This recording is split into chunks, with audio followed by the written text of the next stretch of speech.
What is up, everybody? Today is a heart-to-heart video. A video where I just kind of pick a topic and talk to you guys shooting from the hip. And for today's subject, I'd like to talk about the very nuanced position of being an object of nostalgia for so many people. This is something I think I've alluded to in a few of my past videos, but I don't know if I've ever dedicated a specific video to talking about this very specific experience. What I have come to discover within the past, I would say 4 to 5 years, is that I occupy a very specific part of a lot of people's brains with the vines that I made. People have now reached their 20s where they've watched a lot of the stuff that I made when they were 8, which is very, very jarring. I need to preface all of this by saying that this is a very double-edged sword of a situation I find myself in, where the good side of the sword far outweighs the bad side of the sword. So I hope that none of this comes off as me complaining about being a nostalgic figure, because this is a very lovely dilemma to have. And also,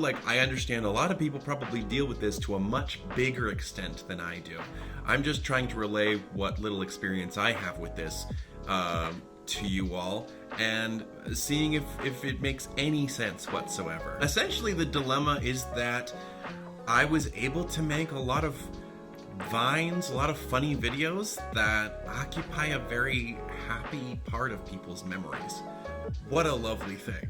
And that blessing has manifested in so many incredible ways, where they use my content for emotional regulation, which is a huge honor for me, because I have my content that I go to when I need to feel better. I mean, what a freaking honor that is to have made stuff that is like that for so many people. My content I've always wanted to make multi-generational, especially with vines. And what I mean by that is I really wanted to make something that wouldn't ostracize older folks who watched it or ostracize younger folks who watched it. Usually that manifests in some form of corny jokes or things that I feel could be universally funny. That was my MO for my entire time on Vine. And then after Vine, 2016 to 2019. And I still really like doing that. However, at around 2020, I think I was starting to realize that because I was occupying a very specific place in so many people's minds as a specific type of character, and I really do use character intentionally, I didn't really feel like I was being completely represented for everything that I was. In 2016, I came out under the encouragement of my friends to showcase a little bit more of me, and also because I just transitioned into YouTube, so I was let me talk more about myself and hopefully become a little bit more of a complete person and talk more about my experiences, whether through sketch videos or through vlogs like this one. For those of you who all followed me onto YouTube, you guys got to kind of come along with the journey, and when following me, you really did kind of flesh me out as a full person. But for the vast majority of people who knew me solely through Vine, they missed all of these landmarks, and I do feel it's very jarring sometimes when people see me or see any new content. Already the internet has the potential to make content creators seen as a little bit more two-dimensional, but I do think that the added layer of being one very specific type of character on Vine has led to people kind of putting me in a very specific box, that if I step out of that box in any way, it feels almost like a betrayal. I feel like every year around June, I get a new swath of people who discover that I'm gay, and they feel betrayed, and they really let me know that. Around 2022, I was also trying to branch out and mature myself a little bit. I'm still figuring out how to do that. Sometimes I even like maturing up my humor so that it appeals to, more niche audiences. I think some of my most mature humor has been towards the gay community, because I am relating my own experiences with them. Welcome to this season of Drag Race, All Planets. I got the goods to make your Terra Burma. I think it confuses a lot of people, because they're like, well, you just made this very family-friendly joke over here, but then you made this one that's kind of mature, and I'm like, I know, I kind of like all of it.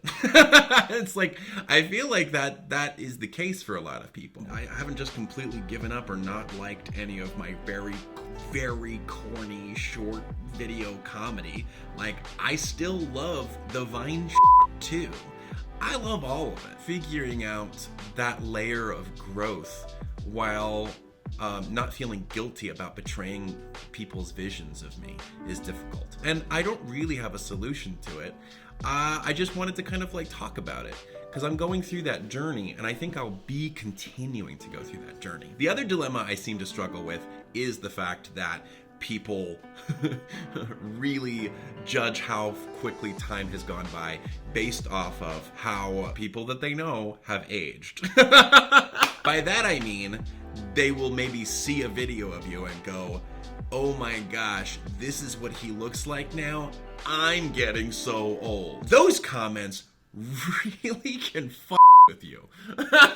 This was more kind of prevalent in 2023 when my head was completely shaved and like the facial hair was very new. That was like the most jarring change, and it really made people feel they were old themselves. I've fortunately been able to do a lot of soul searching in terms of self-worth, in terms of growing older, my own mortality. I'm not even saying it's a bad thing to experience. I'm just saying it's like, it's very interesting. All that being said, these are the very small parts of this double-edged sword that are negative. Just to have somebody who may light up if they see you, or have lovely memories of watching your things with their friends or their parents or their siblings, I wouldn't trade that for the frickin' world, dude. A lot of people may have had this experience with me where if they come up to me and they've said this, I've just like gone into how wild that is for me. I can only hope that as I progress with making content and explore how to showcase all parts of me and try and mature myself up and try to continue delivering content that still makes me happy. The multi-generational entertainment that I loved making in Vine, I still love making.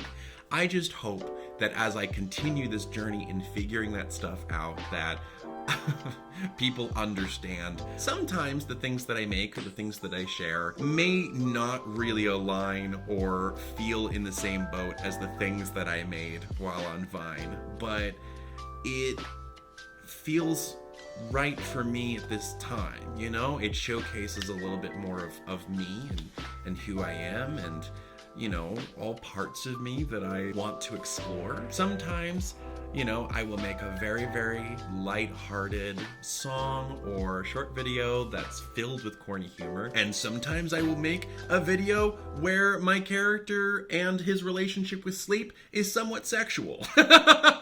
And I think a lot of you who especially follow me on YouTube, you've been along for the journey. You kind of are getting the picture, so maybe I'm just preaching to the choir. Anyway, there's a small insight into occupying a part of people's nostalgia. Once again, I do not regret for a second having the opportunities and the experience that I have. I just thought it was kind of cool to talk about this other side to it. But my gosh, is it an amazing gift to be a part of people's happy memories. And I do hope that I can continue making things that will occupy people's future happy memories. That's always a lovely, lovely goal.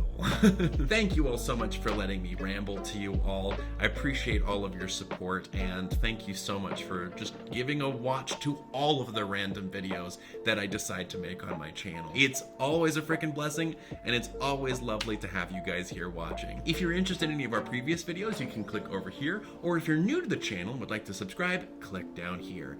That is it, and until next time, take it easy, guys, gals, and non-binary pals. Peace out.